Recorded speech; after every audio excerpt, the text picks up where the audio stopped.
Nous avons déjà dit au début de la messe qu'aujourd'hui l'Église célèbre Jésus, le bon pasteur.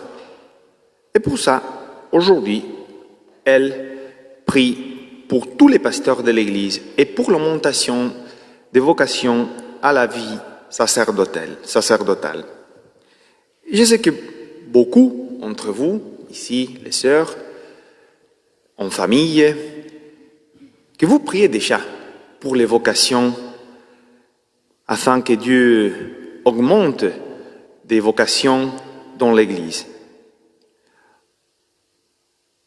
Et qu'aussi on prie pour des vocations ici, qui soient issues de notre communauté. Et on peut dire plusieurs choses sur la vocation sacerdotale. Avoir un fils, que soit prêtre, est un honneur pour une famille, pour une communauté, même pour une région. Avoir beaucoup de vocations, c'est un honneur pour un pays. Et pourquoi c'est un honneur que quelqu'un devienne prêtre?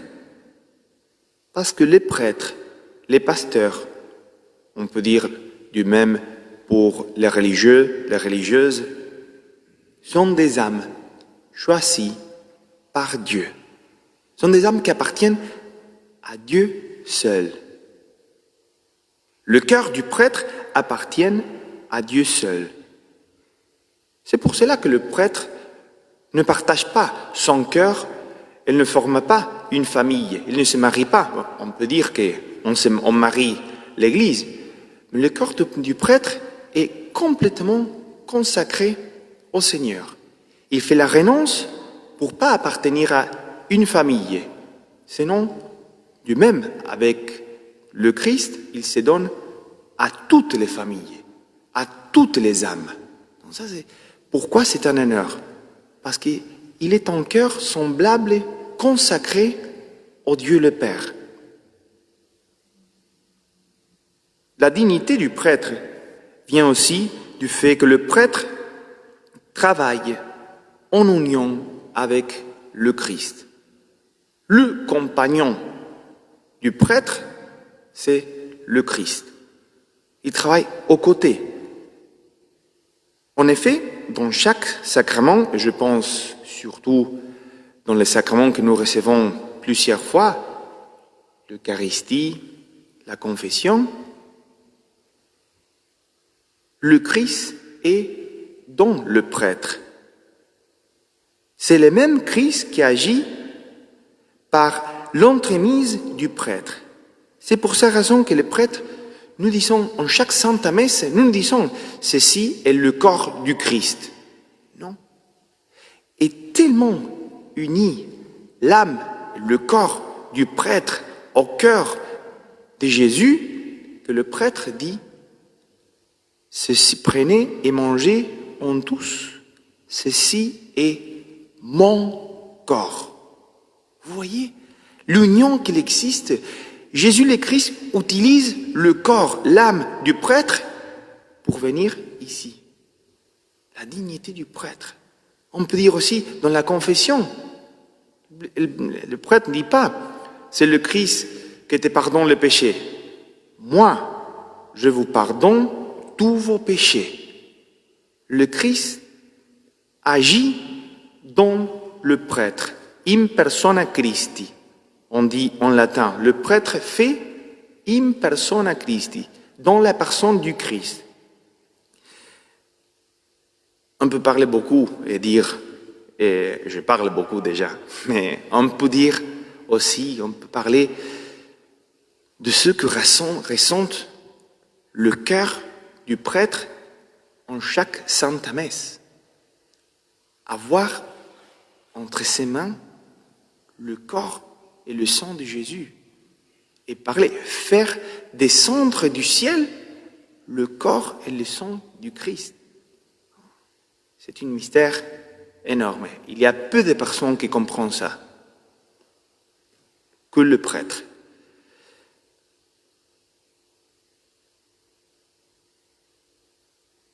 Et aussi, dernière chose sur la dignité sur l'importance du prêtre, des prêtres. Nous savons que Jésus est venu nous donner sa vie pour nous sauver. Il a donné sa vie au Père. Les prêtres continuent la même mission du Christ. En chaque sainte messe, le prêtre donne sa vie pour les autres, en suivant la mission du Christ, la même mission du Christ. C'est une grâce vraiment imméritée, avoir la vocation au sacerdoce. Et on doit remercier tous les jours. Et je vous demande aussi de vous unir à moi pour remercier le don de la vocation. C'est le grand cadeau que tous les prêtres nous avons reçu. Et aussi, je voudrais m'adresser en particulier à vous, aux familles, aux enfants, aux parents, aux adolescents, aux gens.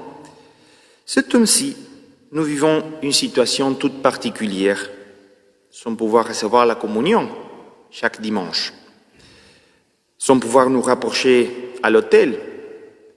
Bien sûr, ça ce n'est pas pour que manque de prêtres. C'est pour une situation toute particulière que les médias nous ont dit que c'est pour notre santé. Soit comme ça. Mais on ne peut pas se rapprocher à l'autel, ça c'est la vérité. Et nous pouvons dire que nous souffrons ça. On peut faire expérience, nous avons fait l'expérience de comment c'est difficile la vie sans recevoir les sacrements, sans recevoir le corps du Christ, sans participer à la messe, sans pouvoir recevoir le pardon des péchés. Nous devons penser que ça va arriver.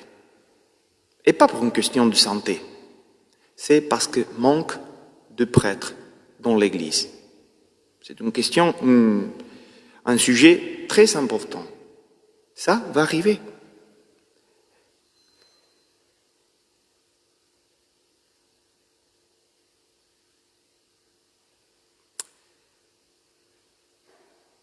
Et ça va arriver, je dis, mais pas parce que le Christ, il ne nous donne pas de vocation à l'Église. Non, ça c'est absurde. Penser que Jésus, que Dieu le Père a abandonné, l'Esprit Saint a abandonné son Église. Non. Il continue à donner des vocations à l'Église. Beaucoup de vocations il donne à l'Église. Et qu'est-ce qu'il arrive alors? Pourquoi manque de vocations à l'Église? Parce que la vocation de chacun de nous, c'est un cadeau que Dieu nous donne, mais c'est un trésor caché. C'est comme un grain. Et on voit beaucoup de vocations. Même, il ne faut pas aller chercher des vocations en Asie, ou en Amérique latine, ou aller en Afrique. Il y a beaucoup de vocations ici, au Luxembourg, même dans la France, en Europe, il y a beaucoup de vocations. Dieu n'abandonne pas à son Église. Mais, malheureusement, il y a peu de jeunes qui découvrent leur vocation. Il y a des vocations, oui, il y a, mais sont peu de jeunes, des enfants qui découvrent la vocation. C'est pour cela que c'est très important de méditer, chacun de nous, les enfants, les jeunes, les parents. Alors, c'est un devoir de nous tous, travailler pour les vocations. Saint Jean Bosco, vous connaissez un des saints qui parlait de ça, il faisait un calcul.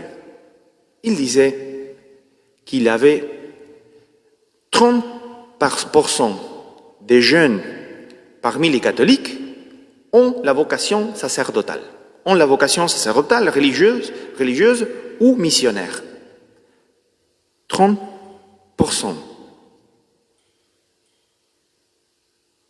3 enfants, une vocation.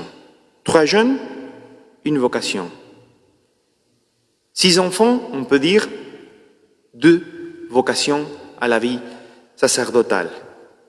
9 enfants, 3 enfants qui ont la vocation sacerdotale. On peut penser ici, un dimanche normal. Ici, il y a plus ou moins 20 enfants de cœur. Alors, si on fait les calculs, on continue ce qu'enseigne Saint Jean Bosco, alors 6 ont la vocation sacerdotale. Les vocations ne manquent pas. Il y a des vocations. Une fois, un prêtre qui a travaillé beaucoup, le père Boussutil, il disait, une fois, j'ai voulu constater si c'était vrai ce que disait Saint Jean Bosco. Parce que c'est beaucoup, 30% de jeunes. Ok, je vais essayer. Il était professeur. Il écrivait. J'étais enseignante dans une classe de baccalauréat. J'enseignais, entre autres cours, l'italien. Et j'avais 18 étudiantes. Je leur avais donné une composition écrite ayant pour titre « Mon avenir ». Ça veut dire les enfants devaient écrire sur leur avenir. Eh bien, sur 18, 12 m'avaient parlé de vocations sacerdotales, religieuses ou missionnaires. Et on peut continuer aussi. Bon nombre de familles d'ici, du centre spirituel, des scouts, ont des enfants avec vocation pour la vie sacerdotale, aussi religieuse. Simplement, il faut poser la question aux enfants. Qui a pensé entre vous de devenir prêtre un jour? Non, il ne faut pas lever les mains. Mais je suis certain qu'il y a beaucoup entre vous. Même, vous ne me l'avez pas dit. Mais je sais, il y a beaucoup entre vous qui ont la vocation sacerdotale. Et alors, qu'est-ce qu'on doit faire? Et je m'adresse en premier aux enfants, aux jeunes, aux filles, que peut-être qui ont la vocation. La vocation, je vous ai déjà dit, c'est un des plus grands cadeaux que Dieu peut nous donner sur cette terre. Et la vocation est comme un grain. On ne voit pas l'arbre, on voit le grain.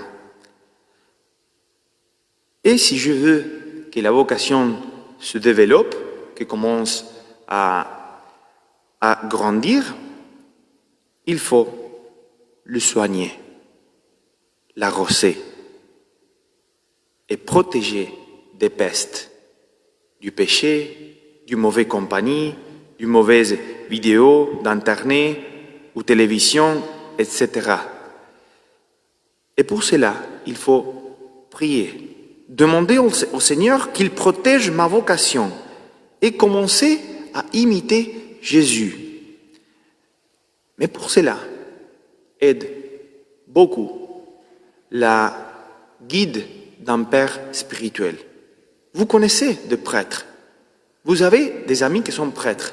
Alors, vous devez prendre une guide spirituelle, un prêtre, et vous commencez à parler de cela. Peut-être que Dieu m'appelle à une vocation toute particulière. Alors, et le prêtre, il ne veut pas vous dire quelle vocation vous avez. C'est à vous de décider. Mais le prêtre peut vous aider à discerner votre vocation. Donc, prier, avoir un père spirituel, faire confession souvent, se nourrir avec la Sainte Messe. Donc, et alors, si vous me demandez une chose, alors cherchez un père spirituel. Et le père spirituel va vous guider.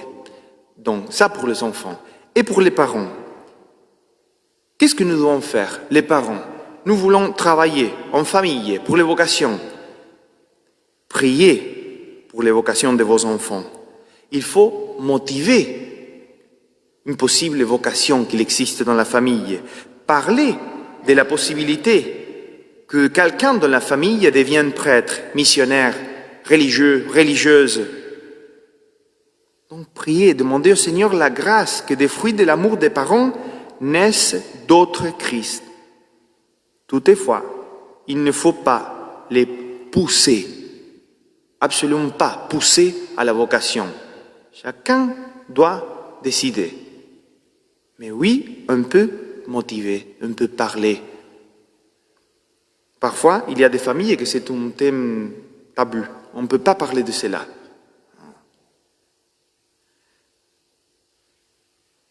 Mais de grâce, n'empêchez pas ou ne retardez pas l'entrée au grand séminaire ou au petit séminaire. Malheureusement, et parmi les catholiques, arrive que quelques enfants disent « j'ai vocation et je veux entrer au séminaire ». Mais non, mais comment tu vas entrer au séminaire? Non, c'est pas pour toi. Comment?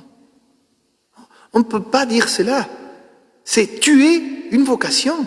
C'est une chose très, très grave. Alors, si quelqu'un dit « je veux entrer au séminaire », ok, donc protéger la vocation, motiver la vocation, aider la vocation. Oui, bien sûr, nous voulons qu'il y ait beaucoup de vocations dans l'Église, mais pas dans ma famille. Non, il y a beaucoup des autres familles, il y avait beaucoup d'enfants, mais pas de ma famille. Et pourquoi pas? C'est un honneur. Saint Jean Bosco, il disait, les familles des consacrés, c'est-à-dire si en quelques familles, il y a un fils, une fille qui a la vocation, il dit, les familles des consacrés sont sauvées jusqu'à la 3e et la 4e génération. Vous voyez la bénédiction d'avoir un membre de la famille qui soit missionnaire, religieux, prêtre. Donc, aujourd'hui, nous allons demander à la Vierge Marie, à la consolatrice des affligés, qu'il nous enseigne alors pour les parents à travailler, à soigner la vocation, et pour tous les enfants, pour toutes les filles qui ont la vocation, de trouver un père spirituel, de chercher quelqu'un qui soit le guide et de soigner eux-mêmes la vocation. Qu'ils commencent déjà à penser dans la vocation. J'ai des amis qui ont entré au petit séminaire, ils avaient 12 ans et maintenant sont des missionnaires. Dans n'importe quelle partie du monde, sont missionnaires. Et on a décidé, Dieu les a appelés 12 ans. Et comment ça? Dieu, c'est Dieu et il fait ce qu'il veut. Les vocations appartiennent à lui. Et il appelle quand il veut. Donc, demandons à la très sainte Vierge Marie alors d'être généreux et de savoir répondre avec générosité à la vocation, au plus grand cadeau qu'il peut nous donner sur cette terre.